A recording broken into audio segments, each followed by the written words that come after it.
परम पूज्य परम आराध्य श्री गुरु महाराज साहब के चरणों में कोटि कोटि प्रणाम है। स्नेहमयी दयामयी करुणामयी माँ मातेश्वरी गुरु माँ के चरणों में मेरा प्रणाम है।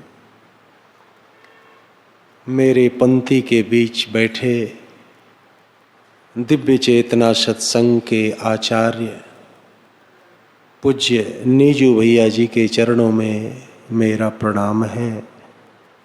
मेरे पंक्ति में बैठे दिव्य चेतना सत्संग के सभी शिक्षकगण को मेरा प्रणाम है। आज के इस सभा में उपस्थित सभी आत्म जिज्ञासु जन को यथा योग्य नमन वंदन अभिनंदन करता हूँ।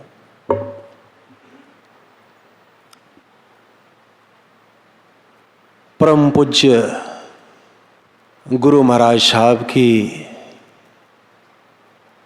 वो वाणी, मैं हर पल हर क्षण तुम्हारे लिए उपस्थित हूँ, मुझे महसूस करने के लिए तुम्हारी उपस्थिति कितनी है यह हमारे ऊपर निर्भर करता है। यानी परम पूज्य गुरु महाराज साहब जो दीक्षा मंत्र और साधना प्रविधि के माध्यम से हमारे हृदय पटल पर हर क्षण हर पल वो अपनी उपस्थिति का वचनबद्धता दे चुके हैं कि मैं वचनबद्ध हूं कि मैं तुम्हारे हृदय में हर पल हर क्षण उपस्थित रहूंगा। बस हमें महसूस करने के लिए तुम कितने उपस्थित रहते हो, यानी हमारी उपस्थिति उन्हें महसूस करने के लिए कैसे हो, इसके लिए उन्होंने कुछ दायरे बनाए हैं, कुछ हिदायतें दी हैं और इसका कुछ नियम उन्होंने बनाया है।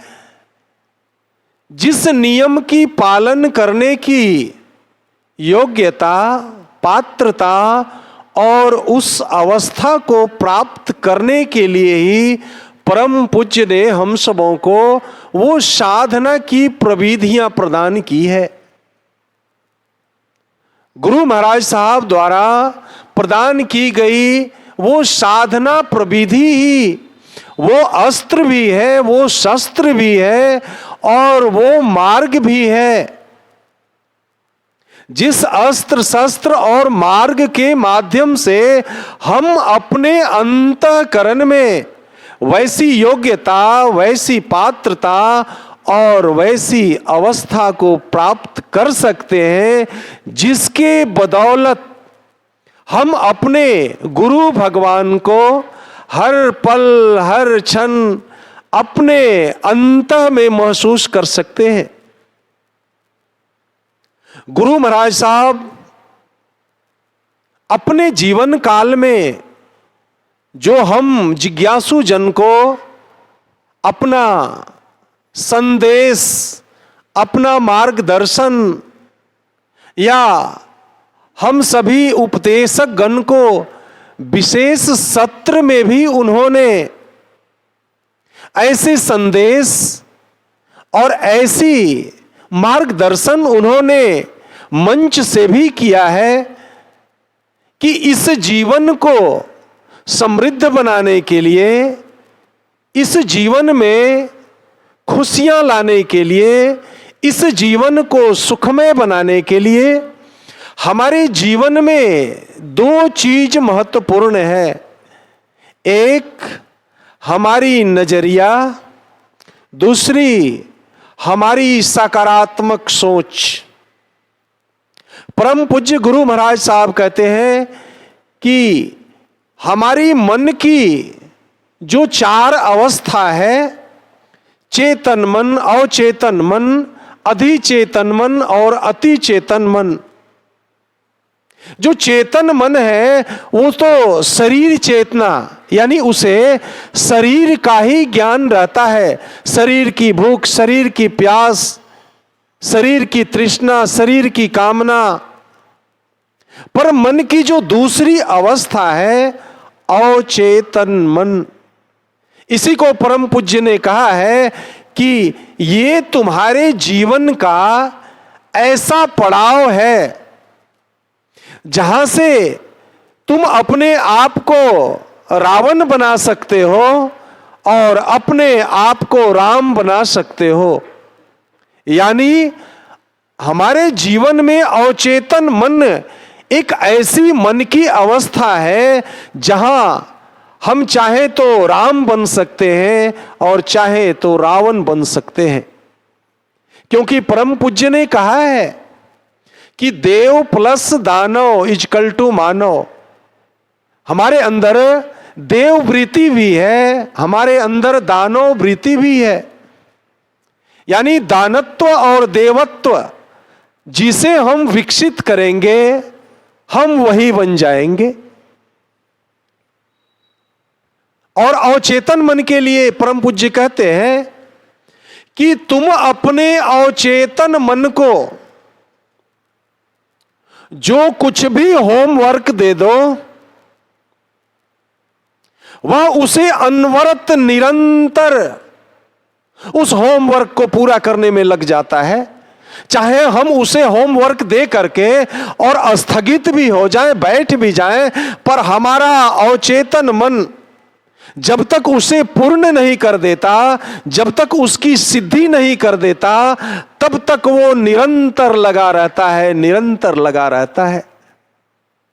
यही कारण है कि परम पूज्य ने कहा है कि तुम जो कुछ भी बनना चाहते हो, अपने अवचेतन मन को उसके अंदर उन चीजों को डाल दो, उसके अंदर उस डाटा को डाल दो और तब देखो कि वो उसकी सिद्धि कैसे करता है।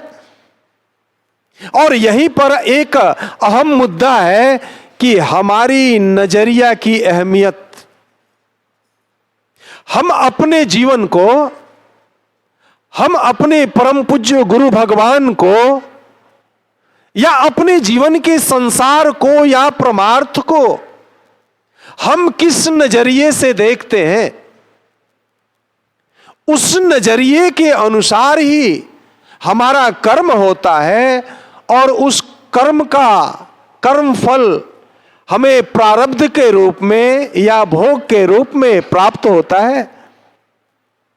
कहते हैं ना कि कर्म प्रधान विश्वर चिराखा, जो जस करई सो तस फल चाखा। हम जैसा कर्म करते हैं उस कर्म का फल ही हमें भोग के रूप में, प्रारब्ध के रूप में हमारे जीवन में आता है और जिसे हमें हर स्थिति परिस्थिति में हमें उस कर्म फल को भोगना पड़ता है। इससे आज तक किसी ने भाग नहीं पाया है। तो हम तो एक साधारण जीव है ना, और उस कर्म फल के ही भोग ही हमारे जीवन में वो सुख या दुख इसकी एहसास कराता है। पर जिसके जीवन में एक सामर्थ्य गुरु का आगमन नहीं है, वो तो अपनी भोग के बदौलत भी जो कार्य कर रहा है, चाहे वो नौकरी हो, व्यवसाय हो, व्यापार हो, कृषि हो, या जो कुछ भी उसके जीवन के उपार्जन के लिए किया गया उद्योग है, उसे वो कर्म समझ बैठता है। पर परम पूज्य गुरु महाराज साहब कहते हैं कि वो कर्म नहीं, वो तुम्हारा भोग है। तुम एक व्यक्ति कमाने वाले हो और घर के अंदर 10 परिवार हैं, उनकी रोटी, कपड़ा, मकान, शिक्षा, हर व्यवस्था तुम्हें अकेले कमा कर करना है, ये तुम्हारा भोग है, भोग। तुमने पूर्व में ऐसा कर्म किया है जिसका भोग तुम आज भोग रहे हो कि कमाने वाला एक है और उसे भोगने वाला 10 है। कर्म के लिए परम पूज्य गुरु महाराज साहब कहते हैं कि जिन कार्य को करने से हमें आत्म संतुष्टि मिलती है, हमारा मन शांत होता है, हमारा मन स्थिर होता है और हमें पुण्य की प्राप्ति होती है, जिस कर्म से पुण्य की प्राप्ति होती है उसे ही कर्म कहते हैं। और इस कर्म को समझने के लिए और इस कर्म को करने के लिए परम पूज्य गुरु महाराज साहब कहते हैं कि हमारी सकारात्मक सोच और हमारी नजरिया, यही 2 मुख्य हैं। हमारे जीवन में थोड़ी सी कष्ट, थोड़ी सी परेशानी आ जाती है तो हम अपने भगवान को भूल जाते हैं, अपने गुरु को भूल जाते हैं और उस परेशानी से युद्ध करने लगते हैं। और जब परेशानी से हम लड़ने लगते हैं तो हमारे अगर पूर्व के किए हुए कुछ अर्जित पुण्य भी हैं तो उस लड़ाई के अंदर वो भी छिन्न हो जाता है और वो हमारे जीवन की पीड़ा इतनी प्रबल हो जाती है कि हम अपने जीवन से हार करके और बैठ जाते हैं कि अब हम कुछ नहीं कर सकते। पर गुरु महाराज साहब कहते कि यहां हमारी नजरिया अहमियत रखती है। अगर हमारे जीवन में एक सामर्थ्य गुरु का आगमन है तो गुरु तो ज्ञान का दाता है ना। ज्ञान क्या है? तो प्रकाश है। तो हमें उस कठिनाई की अवस्था में भी, उस दुख की अवस्था में भी, उस पीड़ा की अवस्था में भी अगर हम गुरु से जुड़े हुए हैं तो गुरु की ज्ञान, वो गुरु की प्रकाश हमें एक दिशा बतलाता है, हमें एक नजरिया प्रदान करता है और कहता है कि हे मानव, तुम उससे व्यर्थ क्यों लड़ रहे हो? वो तुम्हारे पूर्व के किए कर्मों का वो कर्म फल है, वो प्रारब्ध है। उससे चाहे तुम कितनी भी संघर्ष कर लो, वो तुम्हारे जीवन में आया है तो उसे तुम्हें भोगना होगा। इसीलिए गुरु महाराज साहब सजेस्ट करते हैं कि हे मानव, हे भक्तजन, अपने अंदर में स्वीकार्य भाव लाओ ना। और जो कुछ भी, चाहे सुख हो चाहे दुख हो, उसे स्वीकार करते चले जाओ, स्वीकार करते चले जाओ कि हां, हमने जो किया है उसका फल हमें मिला है, उसे हमें स्वीकार कर लेना चाहिए। अगर हमारे जीवन में कोई खुशी आती है, कोई सुख संपन्नता आती है, तो हमें बहुत ज्यादा इतराने की आवश्यकता नहीं, क्योंकि हमने पूर्व में जो ऐसा कर्म किया है उसका फल हमें मिला है। हमें और सचेत होने की आवश्यकता है कि अगर यह पूर्व की किए हुए कर्मों का फल सुख और खुशी के रूप में हमारे जीवन में आया है, अगर ऐसे कर्मों को करना हम बंद कर देते हैं तो फिर हमारे आने वाले जीवन में ऐसी सुख समृद्धियां नहीं रह सकती और फिर हमारा जीवन दुख में हो जाएगा, कष्टकारी हो जाएगा। इसलिए उस अवस्था में हमें और शुभ फलदायी कर्म करने की आवश्यकता होती है। और परम पूज्य कहते हैं कि अगर हमारे जीवन में कोई बहुत बड़ा दुख आ जाता है तो उसे भी स्वीकार्य भाव से स्वीकार कर लो ना। कि हमने कुछ पूर्व में ऐसे अशुभ फलदायी कर्म कर चुके हैं जिसके फल हमारे झोली में आए हैं, और इसे कोई हटा नहीं सकता, इसे तो हमें स्वीकारना ही होगा ना। पर अपनी नजरिया को इस दिशा में लाओ कि ये जो कुछ भी आया है ये हमारे कर्मों का फल है, और जैसे ही वो फल समाप्त हो जाएगा तो ये अवरोध, ये दुख और हमारे जीवन की अशांति चली जाएगी, और इस अशांति के बाद पुनः हमारे जीवन में शांति, खुशी और समृद्धि आ जाएगा। तो हमारे जीवन में जो शांति, सुख और समृद्धि आने वाली है उसकी स्वागत की कामना करते हुए, उस खुशियों की आगमन की प्रतीक्षा करते हुए हम अपने जीवन के उस दुख को कैसे भोग लेते हैं जो हमारा कर्म फल है, और उस दुख को हम भोग भी लेते हैं और हमें कोई कष्ट भी नहीं होती, हमें कोई पीड़ा भी नहीं होती। इसीलिए परम पूज्य गुरु महाराज साहब कहते हैं कि एक मानव के जीवन में, विशेष करके एक साधक के जीवन में, जिसने अपने जीवन में एक सामर्थ्य गुरु को धारण किया है, उसको अपने नजरिया और अपने सकारात्मक सोच, ये दो बिंदुओं पर उसे विशेष रूप से सतर्क रहने की जरूरत है और अपने जीवन में इसे अमल करने की जरूरत है कि हर दुख को हम सुख के अंदर तब्दील कर सकते हैं। कहते हैं ना कि तुम तसल्ली न दो, सिर्फ बैठे रहो, वक्त कुछ मेरे मरने का टल जाएगा, क्या ये कम है मसीहा के रहने से ही मौत का भी इरादा बदल जाएगा। हमें अपने आप को झूठी तसल्ली देने की कोई जरूरत नहीं कि हम ये करेंगे तो वो हो जाएगा, वो करेंगे तो वो हो जाएगा। कुछ भी नहीं। जो मालिक ने कहा है ना कि मैं हर पल हर क्षण तुम्हारे लिए उपस्थित हूं, बस मुझे महसूस करने के लिए तुम्हारी उपस्थिति अनिवार्य है। तो आप अपने जीवन में उस परम गुरु को कौन सा स्थान दिए हैं, प्रथम, द्वितीय, तृतीय? अगर आप अपने जीवन के अंदर अपने परम गुरु को प्रथम स्थान दे चुके हैं तो आपके गुरु आपके हृदय के अंदर स्थापित हो चुके हैं।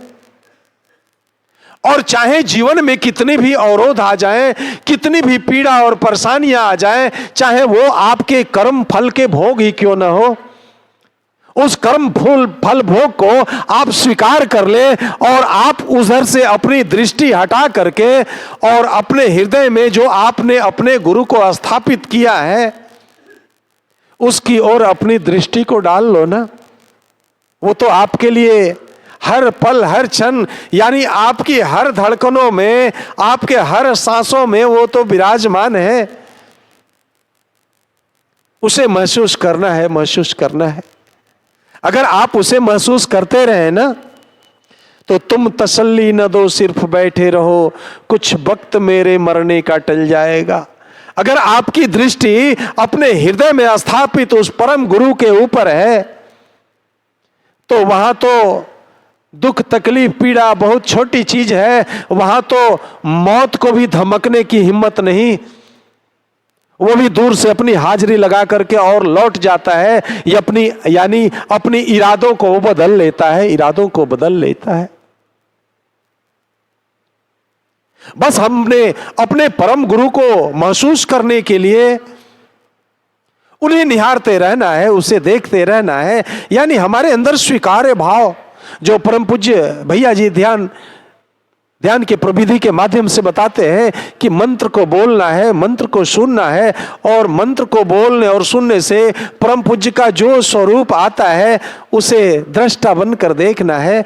यानी उसे स्वीकार करते चले जाना है, स्वीकार करते चले जाना है, अपने परम गुरु को स्वीकार करते चले जाना है। स्वीकारने का मतलब कि हमारी दृष्टि में वो बस जाए, हमारा दृष्टा योग हो जाए। जैसे माँ मीरा को दृष्टा योग हो गया था ना, मां मीरा के नैनों में हमारे प्रभु बस गए थे ना। मां मीरा को मौत के लिए जहर का प्याला दिया गया था उन्हें पीने के लिए, कि इस जहर के पी करके और मां मीरा की मौत हो जाएगी। और जैसे ही मां मीरा को वो जहर का प्याला दिया गया, अपनी दृष्टि को मां मीरा ने उस प्याले के अंदर भरे हुए जहर के अंदर अपनी दृष्टि को डाली। जैसे ही मां मीरा की दृष्टि उस पर पड़ी तो जहर का जो धर्म था मृत्यु प्रदान करना, उस दृष्टि को पड़ते ही वो जहर तो था पर अपने धर्म को वो छोड़ दिया, मृत्यु धर्म को छोड़ दिया और मां मीरा ने उस जहर को पी ली। उसके बाद इतने मदमस्त हो गई, वो झूमने लगी, नाचने लगी। उस मां मीरा के दृष्टि में क्या था? तो उनके ठाकुर जी, उनके प्रभु, उनके ईश्वर, उनके परमात्मा, उसके सदगुरु उस दृष्टि में समाये हुए थे ना। वो मां मीरा की दृष्टि उस पर नहीं पड़ी, वो उनके प्रभु, उनके गुरु की दृष्टि पड़ी और उनकी दृष्टि पड़ते ही उस जहर को अपना धर्म छोड़ देना पड़ा। वही तो क्रिया और वही तो प्रविधि हमें परम पूज्य गुरु महाराज साहब ने दी है कि अपने गुरु को, अपने प्रभु को, अपने गुरु भगवान को अपने दृष्टि में इतनी बसा लो कि जो भी जीवन में दुख, पीड़ा, अवरोध आए, तुम्हारी दृष्टि उस पर पड़े तो वो छिन्न भिन्न हो जाए, वो दग्ध हो जाए, वो तुम्हें कुछ भी नहीं कर सकता। पर हम तो हैं कि उन छोटी छोटी पीड़ाओं को, छोटी छोटी दुख दर्द में अपने गुरु भगवान को ही भूल जाते हैं, उससे युद्ध करने लगते हैं। यानी हमें अपने गुरु भगवान पर विश्वास नहीं रह जाती। और विश्वास के लिए तो परम पूज्य गुरु महाराज ने कहा है कि एक भक्त का, एक साधक का जब विश्वास प्रबल होता है तो अपने भक्त के उस विश्वास के बदौलत उस भगवान को, उस प्रभु को भी अपना रूप, स्वरूप, स्थिति, परिस्थिति, उन्हें सब कुछ बदलने के लिए विवश हो जाना पड़ता है। गुरु महाराज साहब कहते हैं कि जिस भक्त के हृदय में अगर धनुष बाण वाले राम समाये हुए हैं, अगर धनुष बाण वाले राम के अंदर उसके अगर विश्वास प्रगाढ़ है, तो उस बांसुरी वाले भगवान को बांसुरी रख करके और धनुष बाण अपने भक्त के विश्वास को कायम रखने के लिए उस बांसुरी को रख करके और धनुष बाण भी उन्हें धारण करना पड़ता है। इतनी एक भक्त के विश्वास के अंदर इतनी शक्तियां हैं और अपने भक्त की मर्यादा को रखने के लिए, उसके विश्वास को प्रगाढ़ करने के लिए, प्रभु को हर उस रूप को धारण करने के लिए वो मजबूर हो जाते हैं, विवश हो जाते हैं, जैसा उनका भक्त चाहता है। और हमारे तो परम पूज्य गुरु महाराज साहब कहते हैं कि मैं तुम्हारे लिए तो हर पल हर क्षण उपस्थित हूं, तुम उस भूमि पर पहुंच जाओ हमें महसूस करने के लिए। पर जीवन में आई थोड़ी सी पीड़ा और हम गुरु जी को भूल गए और युद्ध शुरू कर दी। अरे एक जीव की कितनी सामर्थ्यता है।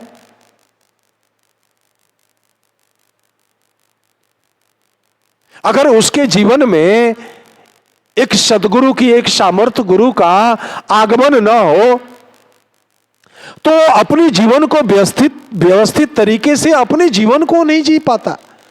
सारे धन दौलत, रुपए, पैसे, रिश्ते, नाते, सब कुछ परमात्मा की दी हुई उनके पास है, पर उसे भोगने की वो ज्ञान, वो मार्ग, वो प्रविधि एक गुरु के अभाव में उनके पास नहीं है। और जिससे उसके हर कदम पर, जीवन में हर पग पग पर उन्हें एक ठोकर लगते रहता है। और जिसके जीवन में एक सामर्थ्य गुरु का आगमन हो जाता है तो गुरु परमार्थ की बात तो बाद, पहले उसके संसार को गुरु सजा देता है, उसके संसार को, कि परमात्मा की दी हुई जो कुछ भी तुम्हारे पास उपलब्ध है उससे तुम कैसे सुख निकाल सकते हो, चाहे वो माता हो, पिता हो, पत्नी हो, पुत्र हो, पुत्री हो, भाई हो, बहन हो, मित्र हो, रिश्ते हो, नाते हो। उनसे अगर तुम्हारे जीवन में कोई कलह पीड़ा आती है तो गुरु ही उसे ऐसे सजाता है कि वो सारे रिश्तों से सुख टपकने लगता है। सुख, वही माता पिता, वही पुत्र पुत्री, वही पत्नी, वही भाई, वही बंधु हमारे हमराही बन जाते हैं, हमारे सहयोगी बन जाते हैं और हमारा जीवन सुखमय हो जाता है, सुखमय हो जाता है। इसलिए परम पूज्य गुरु महाराज साहब कहते हैं कि हर एक मानव को अपने जीवन में अपने नजरिया को अहमियत देना होगा, अपने नजरिया को तब्दील करना होगा, उसे बदलना होगा। और ये नजरिया कैसे बदलेगी? तो परम पूज्य गुरु महाराज साहब के द्वारा प्रदान की गई उस साधना प्रविधि से। अन्यथा हमारे जीवन में दुख आता रहेगा, क्योंकि हमारी नजरिया और हमारी नकारात्मक सोच ही हमारे जीवन को दुखी बनाती है। परम पूज्य गुरु महाराज साहब एक प्रसंग के माध्यम से इस नजरिया को समझाते हैं। आइए हम सब परम पूज्य का एक छोटा सा प्रसंग रखते हैं। दो व्यक्ति एक ही कार्य को करते थे। उनका काम था बड़े बड़े पहाड़ से निकले हुए पत्थर को छोटे छोटे रूपों में उसे तब्दील करना यानी छेनी और हथौड़ी से लेकर के उन बड़े बड़े पत्थरों को काट करके और उसे भिन्न भिन्न रूप प्रदान करना। उस छेनी हथौड़ी से पत्थर को काटते समय पत्थर के छोटे छोटे नुकीले टुकड़े आ करके और उनके चेहरों के ऊपर पड़ते थे, तो वो नुकीले पत्थर उनके चेहरों के अंदर जख्म कर देते थे। जख्म, कभी कभी उससे खून भी निकल जाया करता। दोनों व्यक्ति एक ही काम कर रहा था। उस रास्ते से एक व्यक्ति, वो व्यक्ति कौन? तो गुरु ही। पर उनकी मनोभाव को, उनकी दशा को, उनकी नजरिया को समझने के लिए और उन्हें ज्ञान प्रदान करने के लिए एक आम मानव का रूप धारण करके और उधर से गुजरते हैं। जो पहला व्यक्ति पत्थर काटते हुए मिलता है तो उससे कहते हैं कि भाई तुम क्या कर रहे हो? तो वो पत्थर काटने वाला व्यक्ति कहता है कि मैं क्या कर रहा हूं, क्या बताऊं, मैं तो अपना कर्म कूट रहा हूं। ना जाने हमने अपने जीवन में कैसे कैसे कर्म किए थे जिसका फल हमें आज मिला है। जो छेनी हथौड़ी से मैं पत्थर काट रहा हूं, देख रहे हो ना, इसके टुकड़े निकल निकल करके और हमारे सारे चेहरे को जख्मी कर दिया है। मैं लहू लुहान हो गया हूं, मैं अपना कर्म कोट रहा हूं।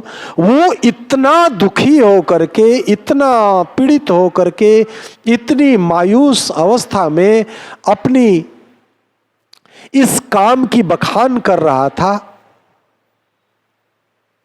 कि वो व्यक्ति उसे कुछ कहा नहीं, उसकी व्यथा को सुन ली और वहां से 10 कदम आगे बढ़ा तो एक दूसरा व्यक्ति पत्थलकट्टा छेनी हथौड़ी से पत्थर को तराश रहा था।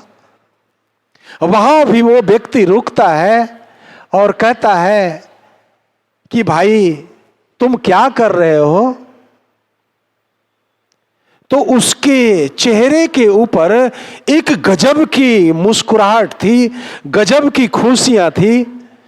कहता है मैं तो छेनी हथौड़ी से इस पत्थर को तराश रहा हूं, इसे काट रहा हूं,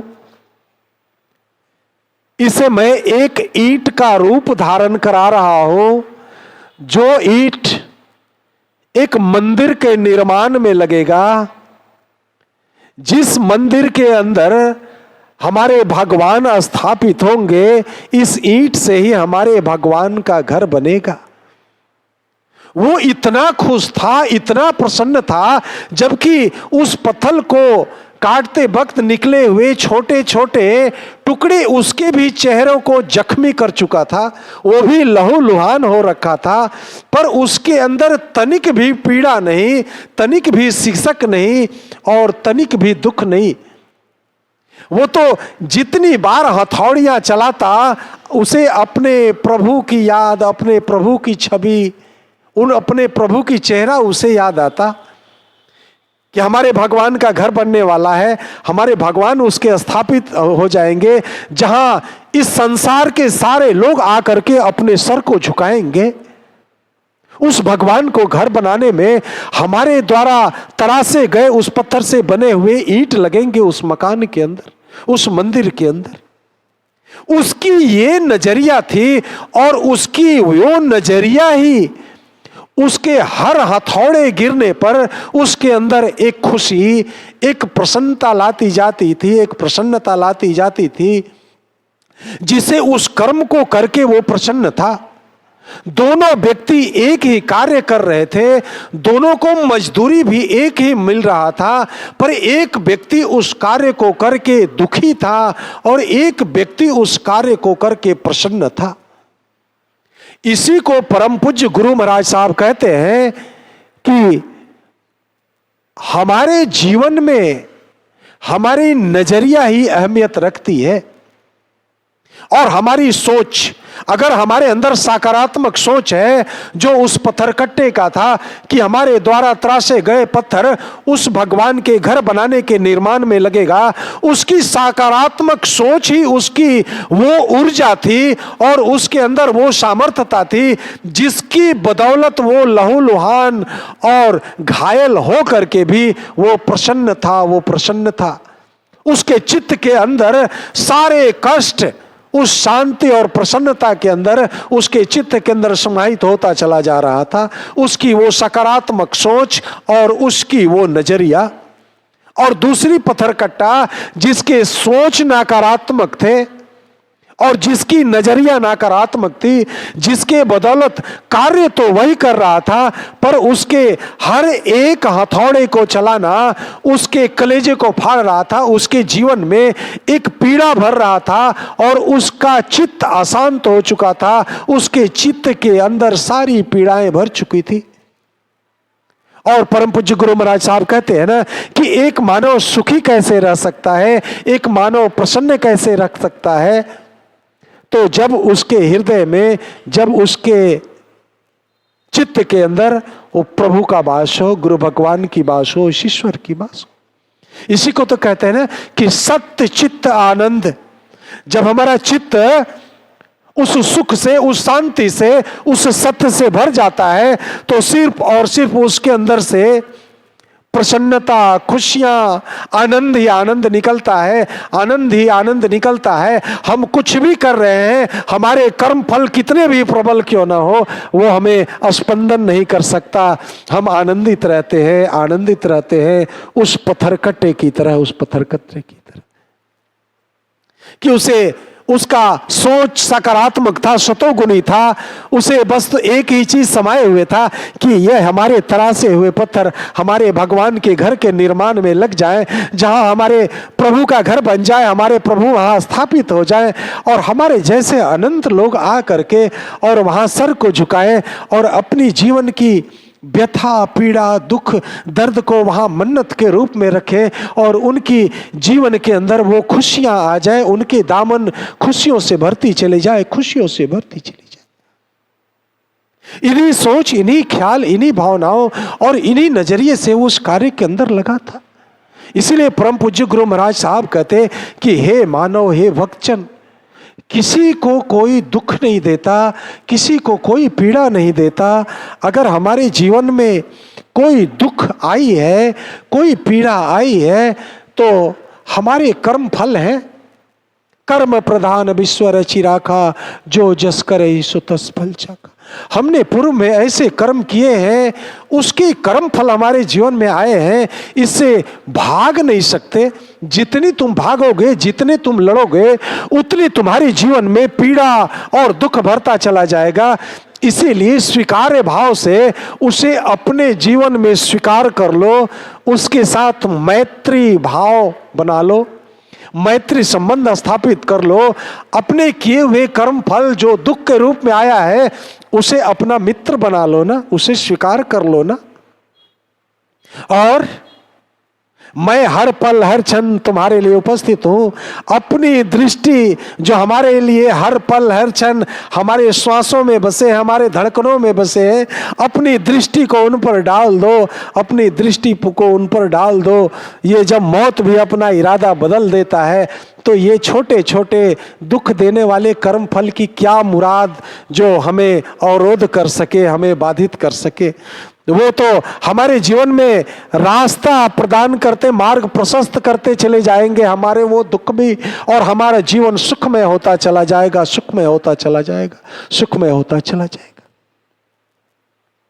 आइए हम सब भी ऐसे परम गुरु गुरु भगवान के सूक्ष्म और पूर्ण उपस्थिति में, उनके सानिध्य में बैठे हैं। आज परम पूज्य गुरु महाराज साहब का अवतरण दिवस है, और हम सब अपने जीवन में भी अपने रिश्ते नाते जिनके भी जन्मदिन को हम सब मनाते हैं, तो कुछ न कुछ छोटे बड़े अपने सामर्थ्यता के अनुसार कुछ न कुछ तो उपहार जरूर उन्हें देते हैं ना, जिनका जन्मोत्सव होता है। तो हमारे भी परम पूज्य गुरु महाराज साहब का आज अवतरण दिवस, उनका जन्मोत्सव है। हम तो एक जीव है ना, हमारी क्या मुराद है। जब हम निज को गुरु के चरणों में समर्पित कर चुके होते हैं, सौंप चुके होते हैं, तो हमारा है क्या जो हम कुछ भी अपने गुरु को दे सके। पर गुरु महाराज साहब का ही ये कथन है कि एक पिता की दी हुई वस्तु ही उसका छोटा सा नन्हा सा पुत्र अपने पिता के द्वारा दी हुई उस वस्तु को अपने हाथों से उठा करके और अपने पिता को उपहार स्वरूप देता है, तो पिता का हृदय गदगद हो जाता है उस उपहार से। वो उपहार उसके जीवन के लिए अमूल्य होती है, अमूल्य, जिसका कोई मूल्य, उसकी कोई कीमत नहीं होती है। तो हम सब भी तो अपने आप को, निज को अपने परम पिता परम गुरु गुरु भगवान को समर्पित कर चुके हैं ना, तो हम सब उन्हें क्या दे सकते हैं। हाँ, उन्होंने जो हमें दिया है वो दीक्षा मंत्र, वो साधना की प्रविधि, जिससे हम अपने सोच को, अपने नजरिया को बदल लें। तो अगर हमने गुरु की बताई हुई उस साधना प्रविधि से अपने नजरिया को, अपने सोच को अगर बदला है, तो अपने इस सोच को, अपने नजरिया को अपने प्रभु के चरणों में आज उपहार स्वरूप समर्पित करें कि हे प्रभु, आपने जो भी प्रविधियां हमें प्रदान की है, उसे करके प्रभु जो कुछ भी हमने अपने नजरिया और अपने सोच के अंदर परिवर्तन किया है प्रभु, उसे ही उपहार स्वरूप आपके चरणों में अर्पण कर रहा हूं प्रभु। इसे स्वीकार कर लो। और इस नजरिए में और इस सोच में प्रभु कोई कमी रह गई है दाता, तो हमारी इस साधना को इतनी और प्रबल कर दो प्रभु, कि जिससे उन नजरिया और सोच में जो कमियां रह गई है प्रभु, इस नजरिया को और बदल सके, इस सोच को सकारात्मक कर सके प्रभु, और पुनः आपके इस अवतरण पर कुछ उपहार देने की अगर मौका मिले प्रभु, तो इसे और प्रबल करके, इसे और सकारात्मक करके, इसे और पुष्ट करके प्रभु आपके चरणों में समर्पित कर सको प्रभु, समर्पित कर सको प्रभु। आज तो आपके प्रविधि से जो कुछ भी हम बना पाए हैं प्रभु अपने आप को, जो भी योग्यता, जो भी पात्रता, जो भी स्थिति है प्रभु, उस पर हमारा कुछ भी अधिकार नहीं। वो सब कुछ आपका है प्रभु, सब कुछ आपका ही दिया हुआ है प्रभु। और आपकी दी हुई ये अवस्था, ये परिस्थिति, सब कुछ लेकर आपके चरणों में उपहार स्वरूप गुण अवगुण जो कुछ भी है प्रभु समर्पित हम सब कर रहे हैं प्रभु। इसे स्वीकार कर ले हे दाता, स्वीकार कर ले हे दाता, और हम सब पे दया करें, हम सब पे कृपा करें। आइए इन्हीं भावों के साथ अपने वाणी को विराम देता हूं। ओम श्री गुरु।